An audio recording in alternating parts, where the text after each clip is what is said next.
So, after spending some time and enjoying some good old-fashioned Eternal Return, which is free on Steam, you started seeing a couple of Martinas in your lobbies and get confused at what all the fuss is about. And you also seen my previous videos about Martina, and don't tell me you started playing Martina because of said video, I won't believe you. Believe it or not, but I actually dare to say that I main Martina, and she was the first ever character I made a guide for. So that video is clearly very near and dear to my heart. But it goes without saying that it was made and uploaded before 1.0 and is pretty outdated. That, and I couldn't have predicted how much of a monster they'd turn Martina into. Allow me to give my main special treatment and make a second video talking about Martina. However, despite the fact that I keep talking about how I main Martina, despite the fact that I've played 100 games with her to celebrate 100 subscribers, thanks by the way, I sadly must admit that I am still not a professional gamer. I play this game casually and I do not know how everything works, which by extension means I don't know how to play Martina optimally. I will also bring up previous points and such from the previous Martina guide, and assume you never saw it. In other words, 90% of the script is the exact same as that video, and is basically a near carbon copy of it. One last disclaimer, I will once again assume that you already know terms like skill amp, weapon mastery, yada yada, you get the idea. Alright, cool. Now that I got the formalities out of the way, it's nice and fast, let me try and help you figure out how to play Martina in 1.0. Onto her stats and weapons, we got a couple of changes. Martina starts off with more max health than even some of the tanks of the roster, but don't let that fool you, her defense still stinks. While she still starts off with a hilariously small attack power of 4, the growth rate is a lot better in 1.0. In terms of weapons, Martina still only has a counter to defend herself with from the dangers of Gloomy Island. But if you're playing your cards right, you'll be the only danger in it. Thankfully in 1.0, pre-broadcast Martina can actually inflict some damage this time around, and can farm on her own. And help her teammates in fights at least. And while it's still kind of pathetic compared to your allies' strength, it's a lot better than before. What does pre-broadcast mean? I'll get to that later. Besides, now that squads is the main game mode for the foreseeable future, you'll have friends to back you up whenever you're in trouble. Ah! Nyarko, help me! Thank you, Nyarko, very cool. Or for you to swoop in and deal that last finishing blow. But know that in your current state, you're not gonna be winning any fights on your own. But that's going to change very soon. And for me to tell you how, I'll need to tell you about her skills.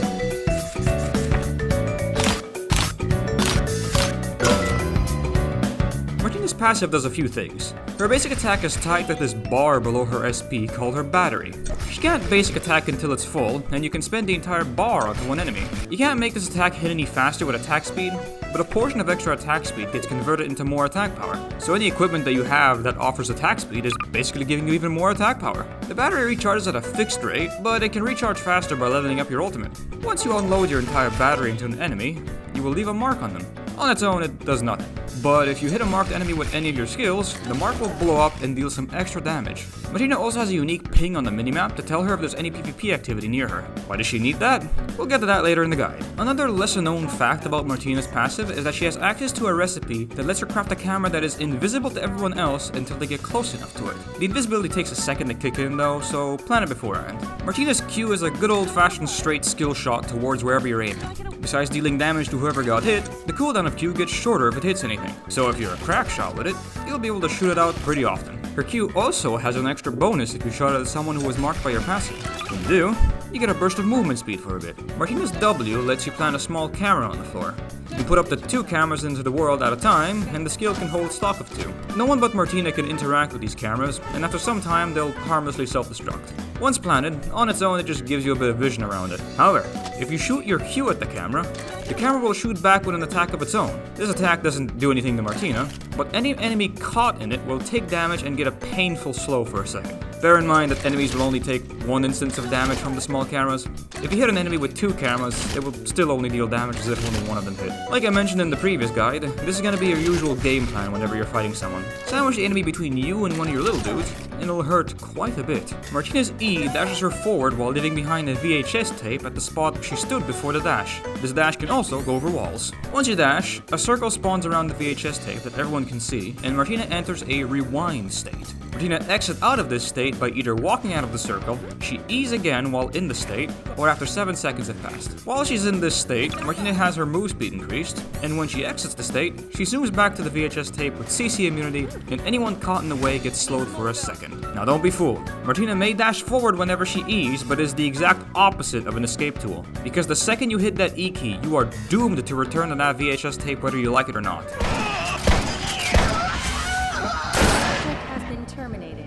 Use it to get into dangerous situations, so you can safely return to it before your enemies knew what hit them. Martina's weapon skill is a camera flash in front of her. Besides dealing damage, anyone hit by it while also facing you will be blinded and won't be able to see anything for a second. This can come in handy when you want skill shot characters to miss said shots, and for the basic attackers to not have anything to basic attack. Now the big boy move itself.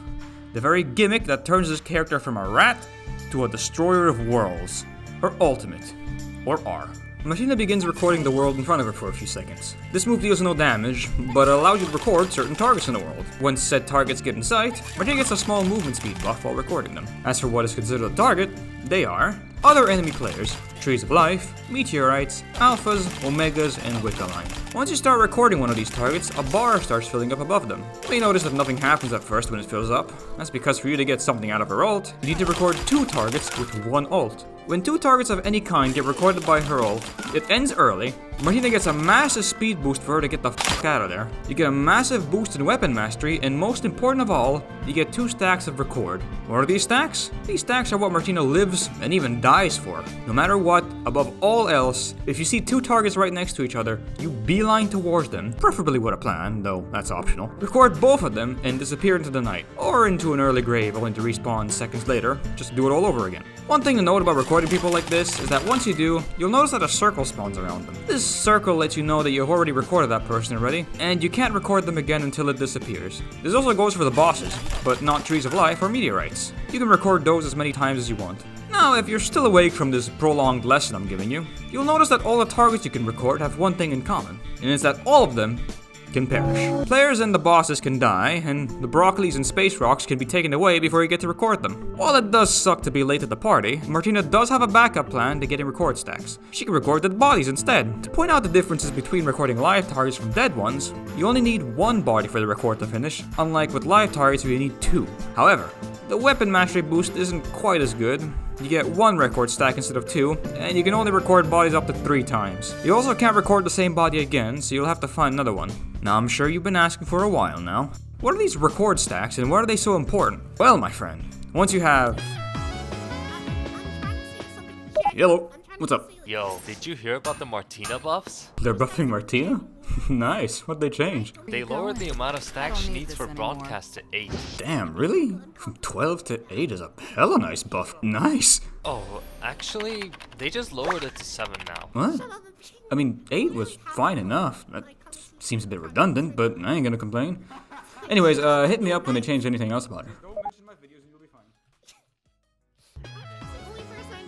Did you forget something? Yeah, so they lowered it to 5. They did what? Anyway, once you have 5 record stacks, this is where the real fun begins. Once Martina has 5 record stacks to her name, she enters broadcast mode. In broadcast mode, you are now officially a real character, and a pretty damn good one at that. Besides your basic attacks and skills hitting a lot harder now, all of your skills have been enhanced. Your Q's range is now way bigger, and blowing up the mark you leave on people from your basic attacks not only give you a move speed buff, but also gives some extra attack speed, which converts into even more attack power because of her passive. Your W's range still stays the same, but anyone caught in its attack get rooted instead of slowed, and you can now place an extra 3rd camera on the floor, while also having the skill stock up to 3 too. He also becomes a fantastic move now too. A portion of all the damage you take while in the rewind state is healed back when you exit the state, and anyone in the way gets stunned instead of slowed. Your ult also changes into a huge AoE cone of pain that constantly damages anyone in its sight. Anyone caught in the middle will also take a ton more damage, while also stunning them when the skill ends. Alright, I'll admit, it was a bit of a doozy to try and explain all of that at once, but that's about all of Martina's skills, roughly explained. It's tough! I mean, I got my little dudes. Oh, did you see that burst? Yeah, it's just kinda died.